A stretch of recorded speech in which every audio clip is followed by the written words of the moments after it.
All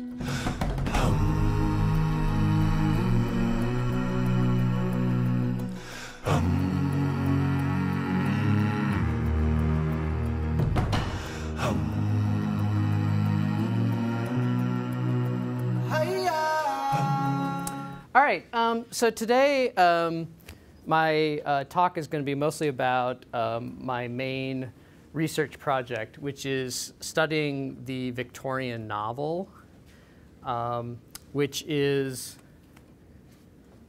fiction published during the reign of Queen Victoria. So she reigned in England from 1837 to 1901, and that's a photograph of her right there. So most of you probably in your life have heard of Charles Dickens, and you've probably read like the Bronte sisters and things like that. So these are Victorian authors, and so we know a lot about them, but we don't really know a lot about other people who wrote novels during this period. And in particular, how many novels were even written during the Victorian period. Okay, so first off, Victorian fiction appeared in lots of different formats. If you kind of think about the way TV and media is distributed today, there's lots of different ways of getting, say, TV shows. You know, like there's Netflix, and there's all the others. There's cable television. There's antennas. There's all these other ways. Well, the Victorians had one of their primary forms of entertainment was reading matter, and there was lots of different ways of getting reading matter. And so books appeared in lots of different forms. In particular, one of the more expensive forms was what they called the 3-volume novel. So these were deliberately kept kind of expensive so that you'd have to join a library, a subscription library. Kind of think of it as Victorian Netflix. So every month you're paying a fee to rent books, and you can just you can read as many books as you want for that price. So you kind of get you get volume 1, you return it, you get volume 2, volume 3. Okay. So this was the expensive form. Generally, people didn't buy these. Libraries bought these and then rented them to people to read at home. But novels also came in 1-volume forms. In fact, 3 volumes. There was also 2 volumes. So for readers or for authors who couldn't fill 3 volumes, they could fill 2. So similarly, kind of an expensive format. Other books appeared in 1-volume formats. This is a kind of an early idea of a paperback. These were called yellowbacks because they were often had yellow covers. You can kind of see it's yellowish, it's faded a bit, but and you'd buy these to read on like train trips and things like that. So these were really inexpensive. They also had these like great covers. This one's called Strictly Tied Up. And it's like this woman getting out of a boat. I don't know what that has to do with the plot, but all right. So even the first edition of Dracula had this like really bright yellow cover. It was kind of signaling that it was this kind of lower class kind of publication, like because it's about vampires and things like that. So it's already kind of harkening back to the yellowbacks. Other ways that novels appeared were in parts. So Charles Dickens was kind of the more famous example of this, where he would write a novel, and every month he would sell for $1 a section of the novel. And after 20 months, you'd have the whole novel, right? So it was basically like a great Netflix series that doesn't release every episode right away. It's like, come back next week for the next right. episode. Like normal TV. You had to wait for your whole novel. And then when you collected it all, so instead of paying like a couple pounds all at once for a book, like this is what this would cost, you're basically paying that amount over about 20 months, so over almost 2 years. So it was a little more affordable for middle-class readers to kind of buy it in parts, right? And then once you had all the parts, you'd take them down to your local bookbinder, and you could bind them all together and have a nice copy of your book. Or you just like use them to light your fires. It was kind of disposable. So it's really rare for them to kind of exist in this state, really. So here's an example of this is a Trollope novel that was published in weekly parts. So you'd have to wait every week and get another section of the book. Right. The other way that novels appeared was in serializations in magazines. So instead of the parts, all you got was just that part of the novel. In magazines, you'd get a part of a novel and maybe a short story, maybe some other essays, some poetry, some illustrations, things like this. So in particular, Charles Dickens kind of switched to magazine serialization after a while. So he had two magazines. One was called Household Words that came out every week. And then later, he started his own, another magazine called All the Year Round. So in this case, this is the issue of All the Year Round that has the first chapter of Great Expectations. So this is December 3rd, 1860, the first issue. And then you had other magazines like London Journal, which was a weekly magazine. I have a copy of it right here.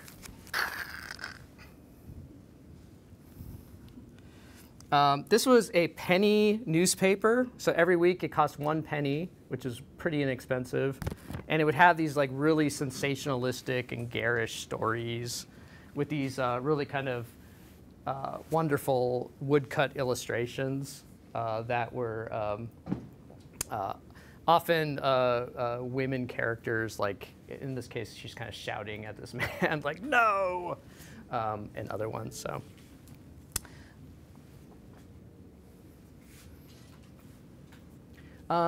Another kind of weekly or monthly magazine in the later in the century is called the Strand Magazine. You might have heard of this because this is where Sherlock Holmes first appeared. So this was what they called one of the new kind of monthlies, in which it was like very lavishly illustrated with a lot of short fiction. So instead of like serialized novels, they would have just short stories. And Sherlock Holmes was perfect for this, right? Because each issue was like self-contained. You read one story, and then next month, if you didn't read that story, somehow you missed it, it didn't matter because it was starting over again, right? So the next adventure was happening, right? So the Strand Magazine was a very popular, another way of distributing fiction to readers. Okay. So my research project started with some really kind of basic questions. In particular, I was interested in the 3-volume novel, the expensive format. And they're heavy, too. Heavy, expensive format. And in particular, as a graduate student, I kind of asked some of my professors, how many 3-volume novels were there? How many were published? Does anyone know? And everyone was like, no, we don't know. We don't know how many were published.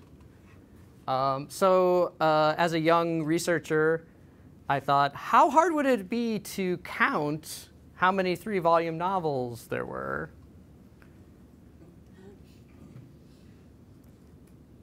It was a lot harder than I thought. So I did come up with an answer after about 8 years. It took 8 years of counting 3-volume novels to come up with an answer. 5,161. So I was the first one to know that. And when I told people that, they were like, that many? Really? I would have only thought there was a couple thousand. But really, there were over 5,000 books published in 3 volumes in the Victorian period. So the research project started with what I thought was a pretty simple question, just like how many books in this particular format were published. Again, no one knew. So then it kind of, from that, it led to the question of like, well, how many novels in general did the Victorians produce? So kind of expanding from there. And so then again, I asked myself, how hard would it be to count how many novels the Victorians produced? I'm still working on that question. So it's not hard, it's tedious. It's hard to kind of figure out. So like all research questions, you kind of start with a question, and then you kind of look at like, well, what have other people done with this question? And in particular, a couple researchers, John Sutherland, who is a former professor of mine, had done some reference works on trying to count and trying to catalog Victorian novels and novelists. Another professor, Simon Eliot, tried to do some estimates based on publishers' statistics, things like that. But really, there was no clear answer to how many novels were published during the Victorian period. Now, some related questions to this are not just how many novels were produced, but who wrote them.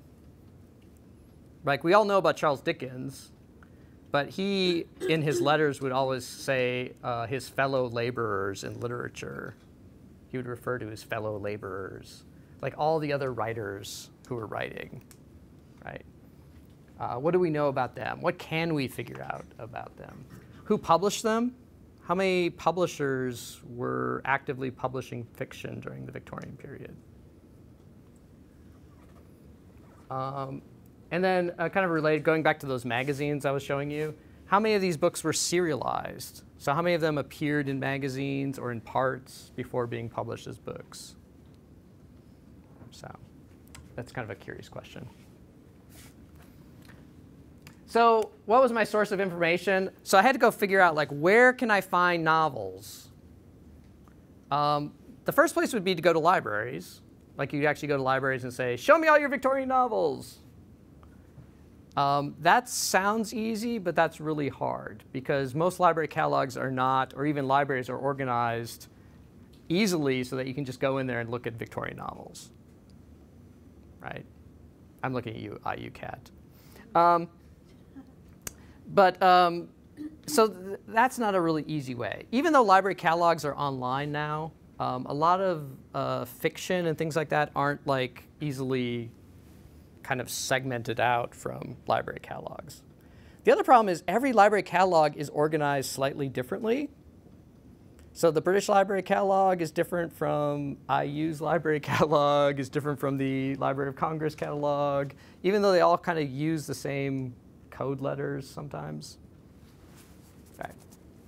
But fortunately, I was saved because in the 19th century, Sampson & Low, a publisher of novels, published every year would publish something called the English Catalog of Books.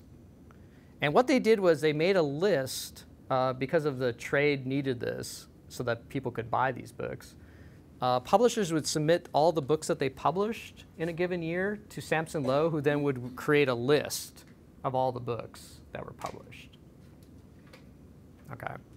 And so every year they would publish a catalog of books for 1861, 1862. And then periodically they would combine these into big, thick volumes that would cover a series of years. So the first issue was 1835 to 1863, which, I'm not kidding you, is a book this thick. It's like 4 inches thick. I mean, it's like 30 years worth of books, like every book published in England. Right. So how do you figure out, so if this is all the books, allegedly, published in England for those years, how do you pull out the novels?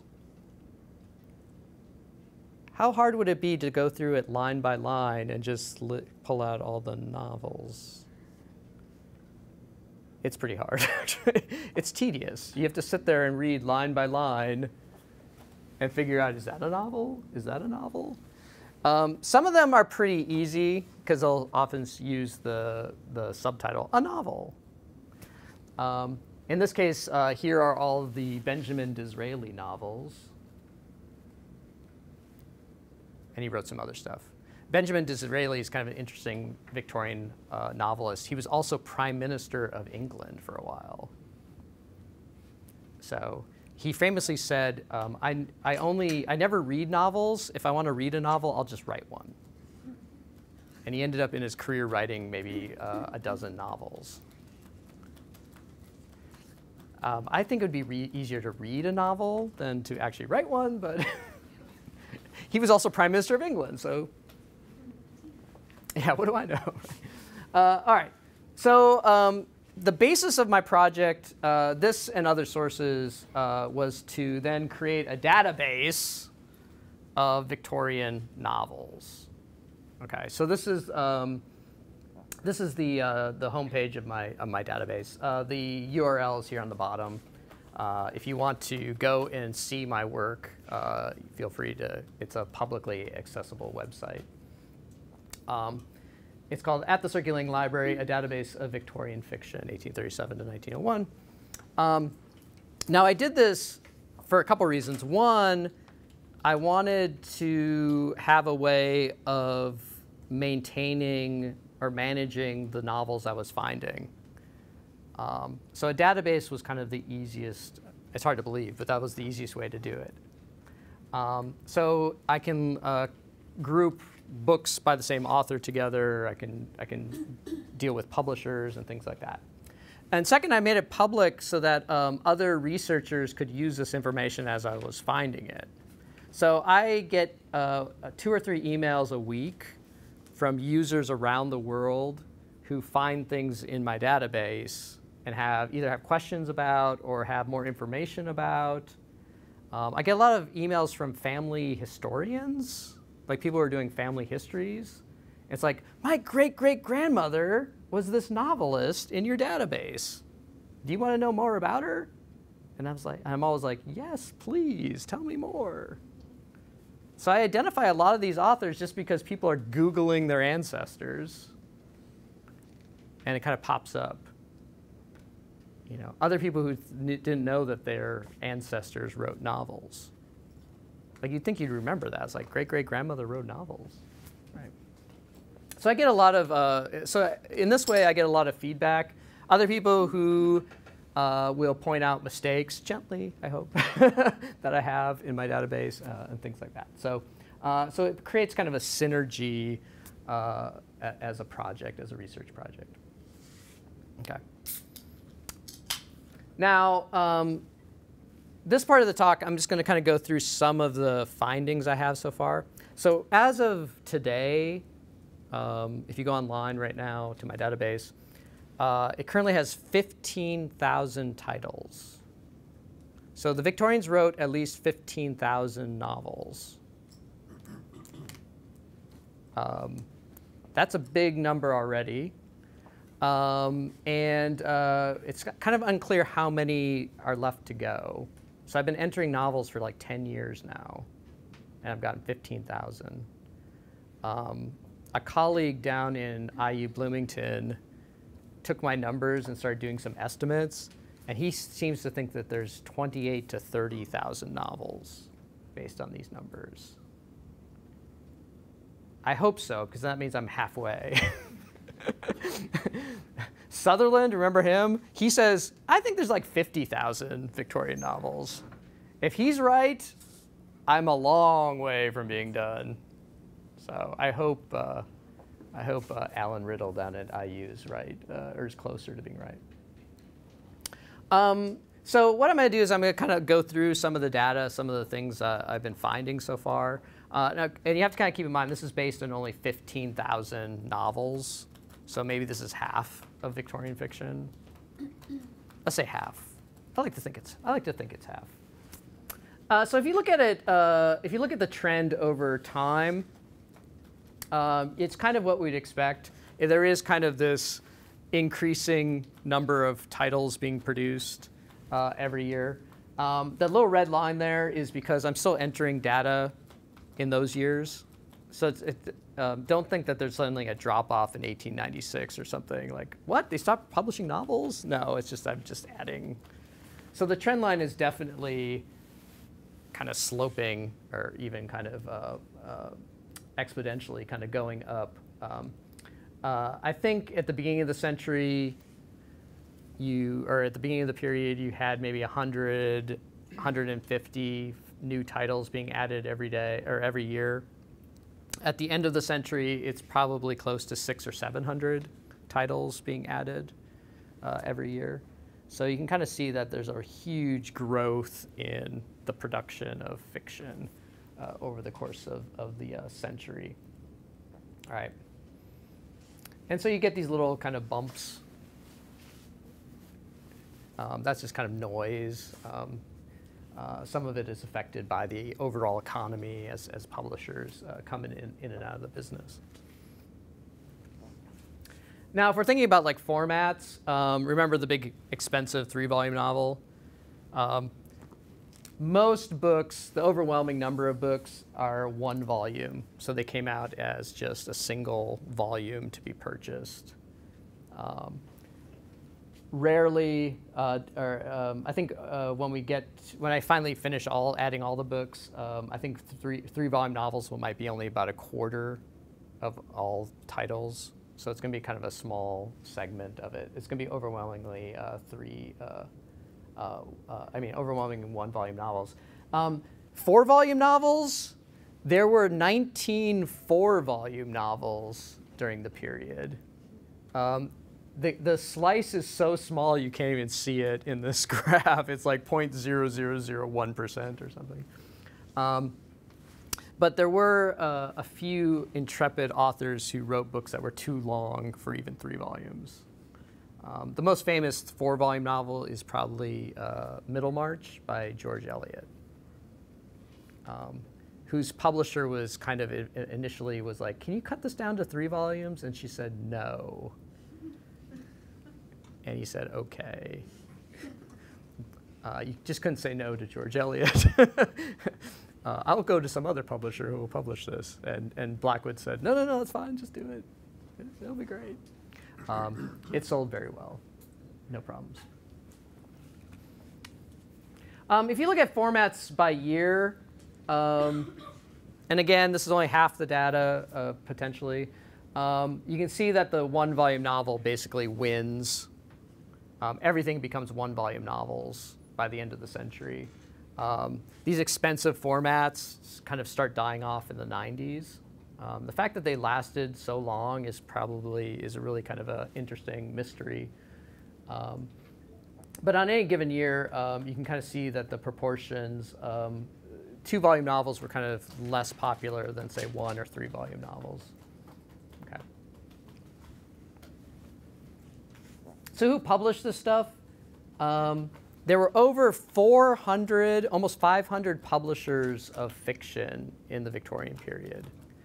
Again, that's kind of a surprising number. When I talk to my colleagues about this, people who study the Victorian period could probably at best name maybe a dozen Victorian publishers. But the fact that there was almost 500 publishers of Victorian fiction is pretty amazing. Now, not all of them published a lot of novels. In fact, these are the most prolific publishers. And you kind of see at the top 2 guys, Hearst and Blackett, and then another publisher by the name of Bentley. They really specialized in fiction. So out of those 15,000 novels, these 2 publishers account for almost 14% of all fiction being published during this period. So they were kind of the big players in this market. In particular, Hearst and Blackett, they were kind of pushing out 30 to 40 fiction titles every year. That was kind of their speciality. And then you have kind of a whole host of kind of other kind of second-tier publishers, Chapman and Hall, Tinsley Brothers, F.V. White, who's kind of an interesting case. F.V. White was a novelist himself, and then he failed. He was horrible at it. And then so he bought a publishing company and started publishing novels instead of writing them, which I think was a better career move, frankly. That was the way to do it. Chatto and Windus was they kind of came on in the 1880s and became a huge publisher of novels as well. Okay. Remember Sampson Low? They did the English Catalog of Books.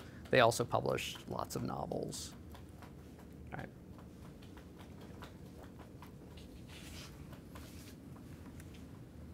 Now, in terms of the authorship, these are the authors I've been able to identify. Some of these authors are completely unknown. They either write under pseudonyms or they have very general names like John Smith or something that just are hard to trace. But overall, there's kind of an interesting kind of fact when we look at the authorship. First off, there's more men authors than women authors. So about 51% of the authors in my database are men, and only about 40% are identified as women authors. Okay. So this says a couple of things. One, a lot of these unknown authors could possibly be women who I just can't identify because they're using pseudonyms. Women were, from the data, were much more likely to use pseudonyms. I mentioned George Eliot earlier as a novelist. That was actually the pseudonym for a woman by the name of Mary Ann Evans. So even really well-regarded novelists would still write under, women novelists would write under pseudonyms. The Bronte sisters all used pseudonyms when they were published. Male pseudonyms, I should be more specific. So when you kind of study these authors, you have to kind of any author you don't recognize, you have to kind of always be kind of open to the possibility that they're using a pseudonym or that this is not obviously a male writer necessarily. But the ones I could identify, 51% are men, 40 are women. But when you look at the number of titles each group produced, you kind of come to the fact that women did write most of the novels in the database. So women, if a woman became a writer, she tended to write more novels than a male novelist. And there's a couple of reasons for this. When you look at the data, most men had a primary career, right? So quite a few authors were clergymen who then would write a novel on the side. Or they were army officers who retired and would write a novel. Or they were journalists or editors, and they would write novels on the side. This is how Dickens started. He was a journalist, and someone asked him to write a novel. And he's like, okay, I can do that. Another big group is barristers or lawyers. So men who trained for the law and then, instead of becoming lawyers, wrote novels. H. Rider Haggard is an example of this. Like, he wasn't getting any jobs as a lawyer, so in his spare time, like while he was waiting for clients, he started writing novels to fill the time. And he ended up writing like 100 novels. So I mean, he never really worked as a lawyer, strangely. Okay. And then you have like another kind of group of kind of the unknown authors. These are authors I can't identify. These are novels that are truly written by anonymous, like literally no name on the title pages and things like that. So in the 19th century, this kind of gives a little proof of, a lot of people would comment during the 19th century that, oh, women authors just crank out novels pell-mell, right? This gives a little evidence of that perception during the time. It does seem that women did kind of produce more novels. Why? Well, men had usually had a second career or first career. Women didn't. Women typically didn't have another job. So if they were going to become a professional writer, they had a lot more time to dedicate to simply writing books. They didn't have to go into the office, so to speak. They didn't have to work as a clergyman during the day and then write novels at night. Okay. So women writers, tended to spend a lot more time writing novels than, say, their men counterparts. Also, curiously, if you look at over time, so the red line is books written by women, and the blue line is books written by men. If you look at over time, you kind of see that for at least the early part of the period, men and women are kind of writing the same number of books each year. Something happens in the 70s where women just start outproducing men by kind of a large margin. Men sort of catch up in the 1890s and then pass the women. I don't know why this is happening. It is kind of curious. It seems to be that men are becoming more prolific novelists at the end of the century than at the beginning. My hypothesis is at the start of the century, you get a lot more of these men who are just writing 1 or 2 books. Like, I'm a lawyer, I'll write a book. I'm a clergyman, I'll write a couple novels. Versus the end of the century where you have men who are just like, my only job is writing novels. Right?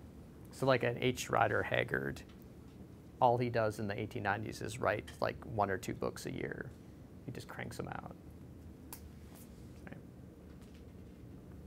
So that's my hypothesis. I don't know if it's true or not. But. Now in terms of serialization, the bottom line's the important one. Relatively few novels were actually serialized before publication. It's about 16.7%. So the chances of a book having been serialized is only probably like 1 in 8. So 1 in 8 books was probably serialized.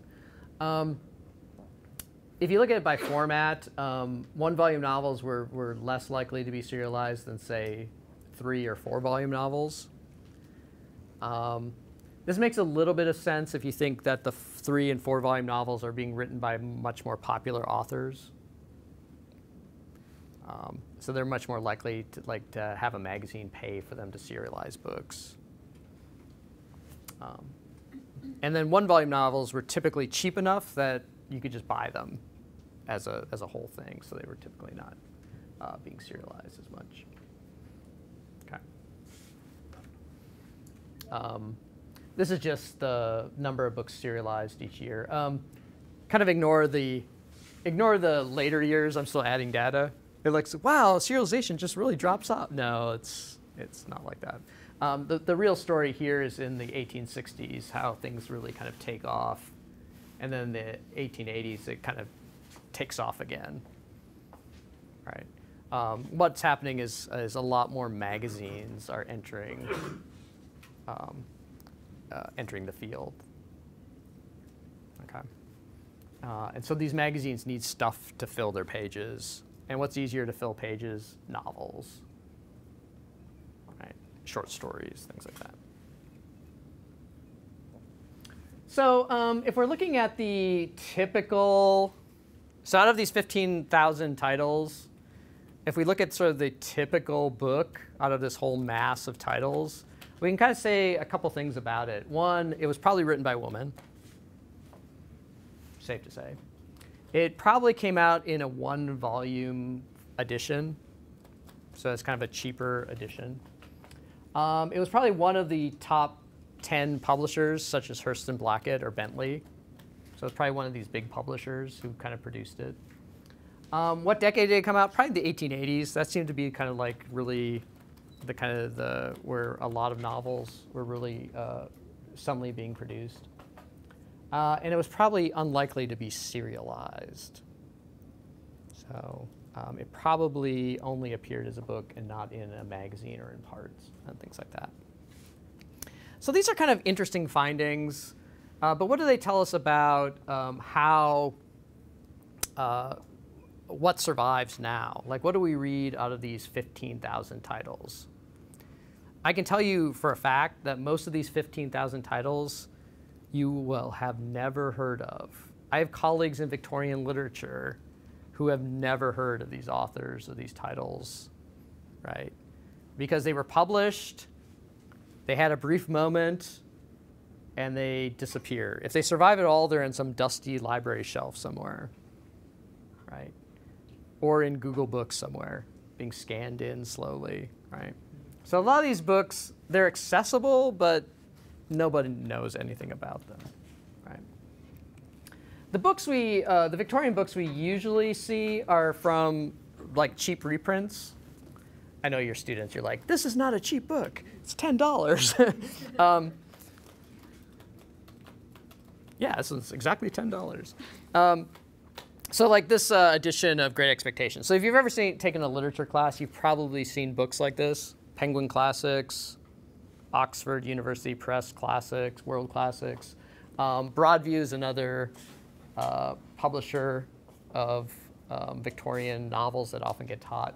So what I decided to do is, and I'll close my remarks with just a quick look at this. I decided to compare the 15,000 titles I have in my database to what is being reprinted now. Like what gets taught. Like I mean, I teach books in these series all the time. I think Lewis Roberts, my colleague, teaches books in these series all the time. So how do they compare to what the Great Unread was, right? So as you can see, Broadview has 82 Victorian titles. Oxford World Classics has 148 Victorian novels in print right now. Penguin has 134 Victorian novels. So in the grand scheme of things, out of 15,000 novels, this is like a really tiny, tiny, tiny, tiny fraction of books, right? So most Victorian novels, sadly, don't survive. If you look at it by decade, you can kind of see that more titles come from the 1890s than, say, from the 1840s. So makes a little bit of sense if you think of the production of books as kind of increasing over time. So there's more to choose from, basically, more to survive from the 1890s. Probably more depressing is if you look at who wrote these books. So these are the books published by Broadview, Oxford, and Penguin. What do you kind of notice there? This is kind of I kind of find this a little sad. But if you look at someone like Broadview Press or World Classics or even Penguin, most of the books are written by men authors. Broadview seems to be the best, where like 37.8% are written by women. But if you remember back, out of those 15,000 novels, who wrote the most of them? It was all women, like almost half of the books in the Victorian period, probably over half of the books were written by women. But in our reprint canon, if we just look at these titles, only about a quarter are going to be written by women. Yikes. That's pretty depressing, I think. If you look at it in terms of format, so like the books in the reprint canon versus what they originally appeared as, you can kind of see that most of them appeared in one volume. But actually the majority appeared in 2, 3, or 4 volumes. So what books are likely to survive in the reprints are these multi-volume novels instead of the shorter one-volume fiction. So again, kind of the opposite of what we'd expect. If you look at the publishers, publishers more or less overlap, but you get a lot of what I would call mid-major publishers or minor publishers in the reprint canon. So people like William Heinemann, who only produced novels in the 1890s. Blackwood, who is a very prolific publisher, but not really prolific in terms of novels. He only did a couple a year. But he had the good fortune of publishing George Eliot. So all of her books are still in print, all 7 of her novels. All right. Who's missing from this list? Who is the most prolific publisher of the 15,000 titles? Hearst and Blackett. None of their books are still in print. that kind of tells you something about the kinds of books they were publishing, perhaps. But no Hearst and Blackett titles are in print right now. So if you kind of look at the most common features of 15,000 novels in the database versus what gets kind of reprinted, it's really kind of a stark contrast. In terms of authorship, obviously the most common book was a woman-authored book. In the reprint canon, it's overwhelmingly men authors. In terms of format, what survives tends to be the multi-volume editions. In terms of the publishers, we don't get the prolific publishers. We get a lot of the smaller publishers, the mid-majors, the Heinemans. And in terms of serialization, what's really strange is like almost over half, almost 60% of the books that are reprinted by Broadview, Oxford, and Penguin were serialized before publication. Overall, it's only like 16%. So again, the books that survive tend to be these serialized titles. So it's kind of an interesting way of using the data to kind of assess like how do we teach, what are we teaching, and how does this kind of affect the way we view the Victorian novel, right? So I think that's my last slide. Yes. So I will stop there and take questions. I think your hand went up first. What was the literacy rate at the time? That's a very good question. It's a bit hard to have accurate data on it, but generally the consensus is that literacy at the beginning of the century was already fairly high, like 30%-ish, and certainly by the 1890s it was over 90%. It was like pretty high. So how do they know this? You can do different studies of literacy. So some early studies look at marriage registers and whether or not people can sign their name, or if they're just signing with an X. Now, some people illiterate could still sign their name, so that's not a great test, but it does give you kind of like kind of an estimate. But public education became universal in the 1870s. So by the 1890s, you sort of have the first and second generation of readers who had gone through school, formal schooling. So generally, literacy is increasing over the century. Do you have any sense of what proportion of the authors were actual professional writers and were making a living at it? That's a little harder to determine because, at least for the men, and this is sort of anecdotal, a lot of men sort of hung on to their jobs even when they could make a living writing. I think Anthony Trollope is a good example of this. He worked for the post office. He was a post office inspector. And so he had to travel around and inspect post offices. And because he had to ride in trains so much, he would write novels while he rode in trains. So as he was traveling around.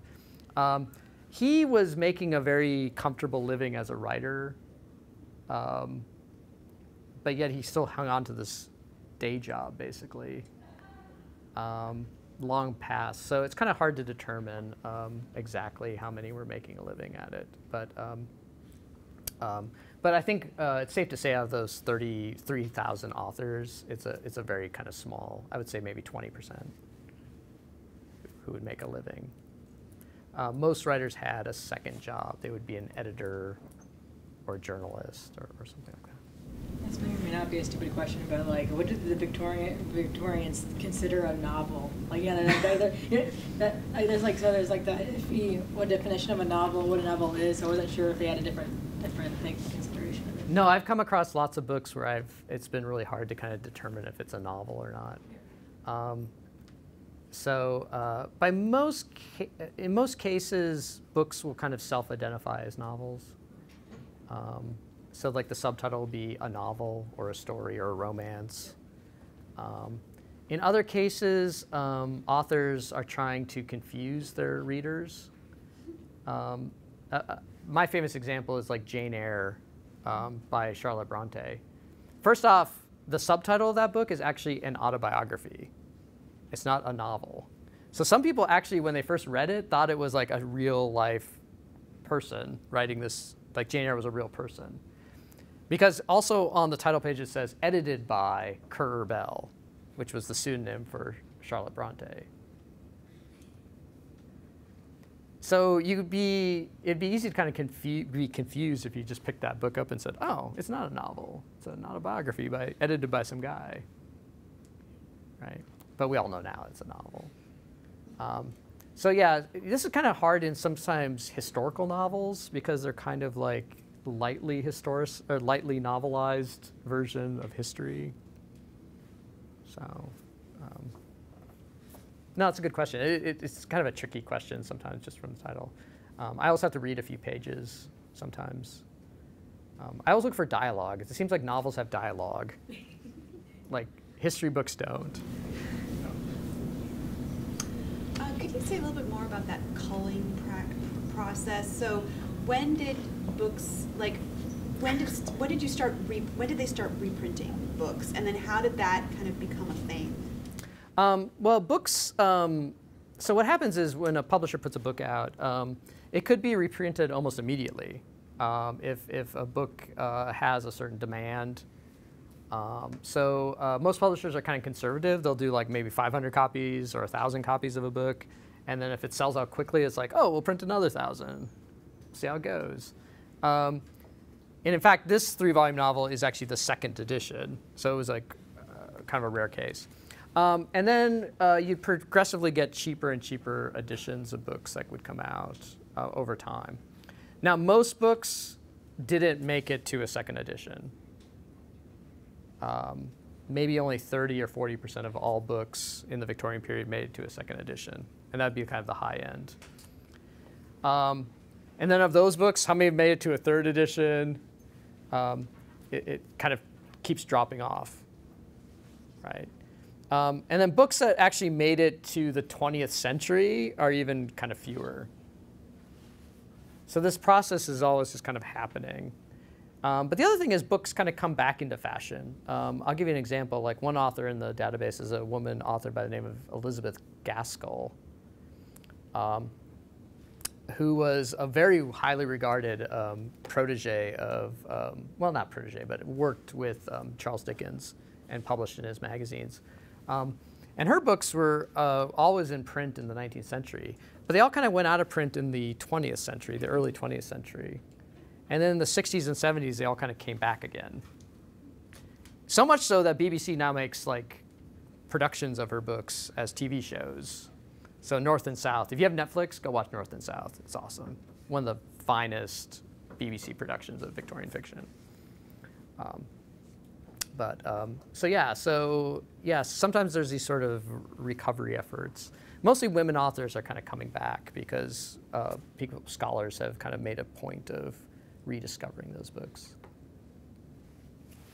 Yeah. Do you read these books, or at least part of them, to get an idea of what they're about? Or?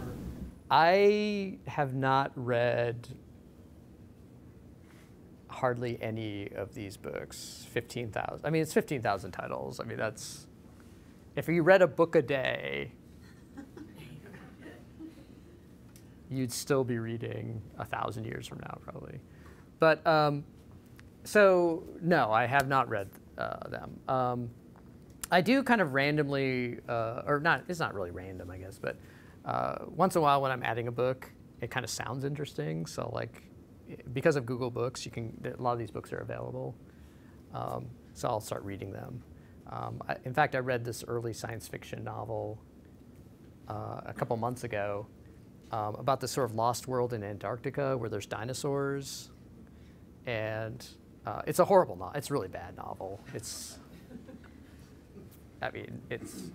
shouldn't survive, basically. But the hero is saved from being eaten by a dinosaur because he has a can of Coleman's mustard in his pocket that he throws into the jaws of this salivating dinosaur, and it bites down and its eyes start watering. The Coleman's mustard is very spicy, and it's just like, oh, and it runs away, and he saves the girl, and it's like it's a happy ending.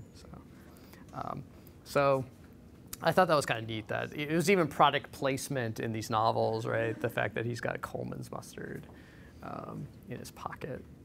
So, but yeah, I don't know. I think a lot of these books should be at least reread by somebody. So I'm hoping the database makes some of this stuff accessible to authors. I have discovered a few kind of books that probably deserve to be kind of reread or relooked at.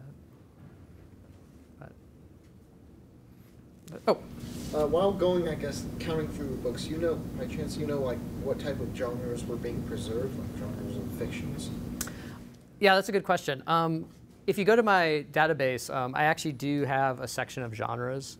What I've been doing is, as I do come across titles, if they are clearly in a particular genre, like science fiction or detective stories or things like that, I do kind of flag them, so you can kind of look at them. The problem is, since I'm not really reading the books, it's kind of not absolute that I've caught all these books. But what is really happening in the 1880s, 1890s is you do get sort of the invention of genre. So you do start getting authors who are specializing in particular kinds of stories. And to give you an example, science fiction. We think of H.G. Wells as like the first science fiction writer. No, there's all these other writers who are writing like science fiction-y kind of stuff. It's just not very good. And it's not very popular. And it's not getting reprinted. And it's only when like someone like H.G. Wells, who's actually a pretty competent writer, can write compelling stories that are popular. And so detective fiction is another one that kind of starts in these sort of fits and starts, and then in the 1890s just kind of explodes. Everyone, like when Sherlock Holmes comes out, everyone imitates Sherlock Holmes. But these kinds of stories are already kind of existing. Right. So, yeah. What's a silver fork novel? A silver fork novel. They're basically novels of high fashion, high life. Basically the rich and famous. It was kind of this was a genre that was very popular in like the 1830s, 1840s. And so usually down on their luck aristocrats would write these novels because they would have like an insider view of like how the rich and famous actually live. So, but they kind of like faded out pretty quickly. Yeah, so there's all sorts of different genres of books.